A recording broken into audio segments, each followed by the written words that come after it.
Today I'm joined by Ken McRae, who is a senior attorney in the Denver, Colorado office of Cordell and Cordell. Welcome, Ken. Good morning, Heather. Good morning. Today what we're going to talk about is an article Ken wrote for our website, DadsDivorce.com. It's entitled, Keep Your Stuff, which is something that everybody has questions about, especially when you're going through a divorce. Ken, let's start out with, why did you write this article? Well, this is one of those things that comes up in almost every consultation that we do. People have things that are important to them that they want to keep track of, and they want to keep hold of during the process of the divorce. And so one of the very common questions we get is, what can I do to protect these things that I want to keep? Most certainly. I think I find that in my practice as well. That's everyone's number one concern when going through a divorce, is after they get through the initial shock of, oh my God, I'm going through a divorce, then, hey, what's she going to get? What am I going to get to keep? And starting out with your article, you kind of had a little bit of an introduction, and it kind of deals with, especially, keeping your stuff, especially comes up with people with small businesses or people that are actually self-employed, and also with retirement accounts. We all know that's a biggie. Do you want to make some comments with regard to that, or your experiences with regard to clients with those issues? Those two issues are the ones that tend to be the biggest emotional hot buttons for people that I talk to, and that makes some sense because, especially if you think about the small business, a lot of times that's one person's project. And I meet with people all the time who say, hey, I put my wife on the corporate forms as the secretary treasurer or something, but I'm the one who did all the work.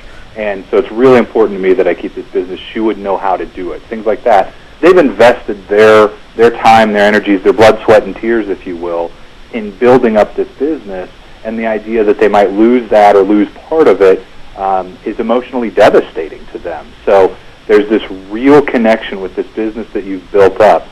And not quite to the same level, but on a similar level as the retirement account, because those are funds that have been withheld from your wages for the work that you have done. So again, you've got this emotional attachment that, hey, these are things that I did. This is the work that I did. And she didn't contribute to my 401k at all because she didn't work for the same employer. So why do I have to divide that asset? So there's a real emotional tie to those type of assets, and that's the one. Those are the two areas that I seem to spend the most amount of time talking about. When we're dealing with items of tangible personal property, usually that's not as big of an issue. Sometimes it is, but not usually. It's usually the businesses and the retirement accounts that really get to people on an emotional level.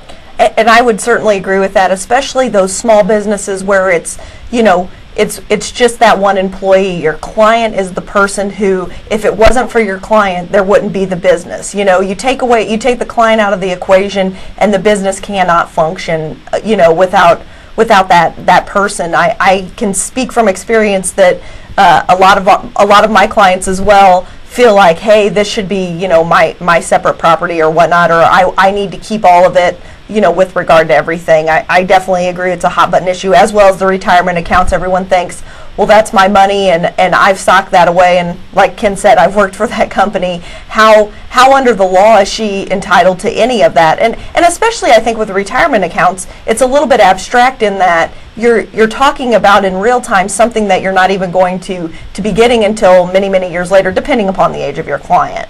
Right, and the other thing that makes it emotional is people, no matter how young you are, you start putting that money away, you start thinking about what kind of retirement you want to have. Most certainly. And then, the idea of dividing that money in half, suddenly that retirement that you'd envisioned is not as good as you were hoping. Sure, your life planning, things that certain things that are things you think are certain for the future aren't necessarily that way when going through a divorce, and it is hard for clients to figure that out or to accept that. Now, you also mentioned, again, before we get into the body of the article, the difference between separate property and marital property, and obviously that's governed by your state's law as to what's separate and what's marital, but also a premarital agreement or a prenup or prenuptial agreement, as some people like to call them. Do you want to speak a little bit about those?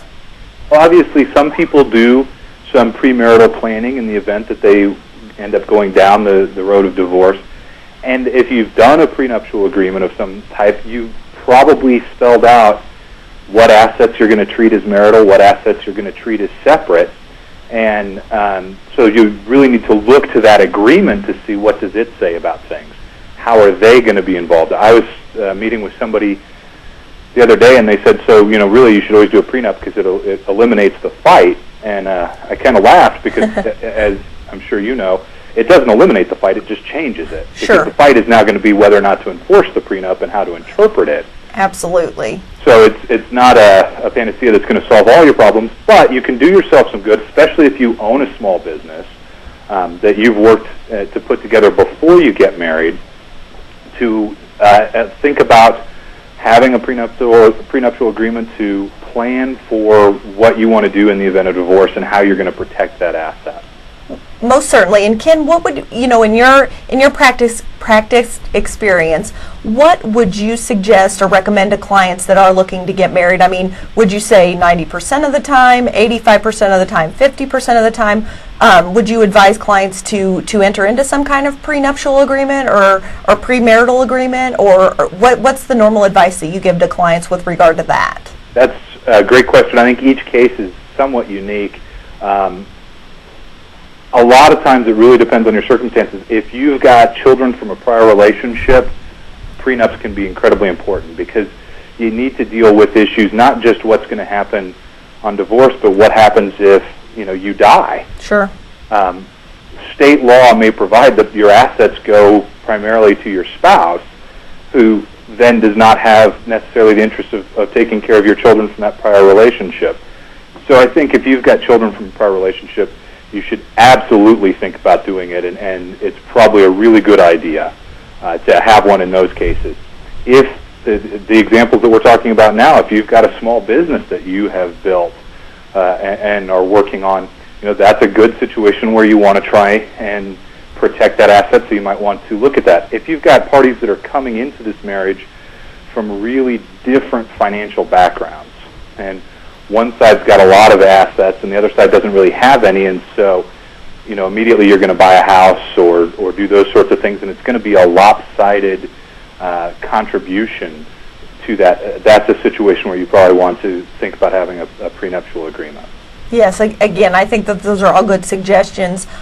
With regard to that, obviously, you can always look to the law firm of Cordell and Cordell, depending upon what state you are in, to either review a prenuptial agreement or to perhaps have one drafted. So that's something to keep in mind for the listeners. Now, getting into the article itself, again, Keep Your Stuff, which is on DadsDivorce.com, if you'd like to review it in total.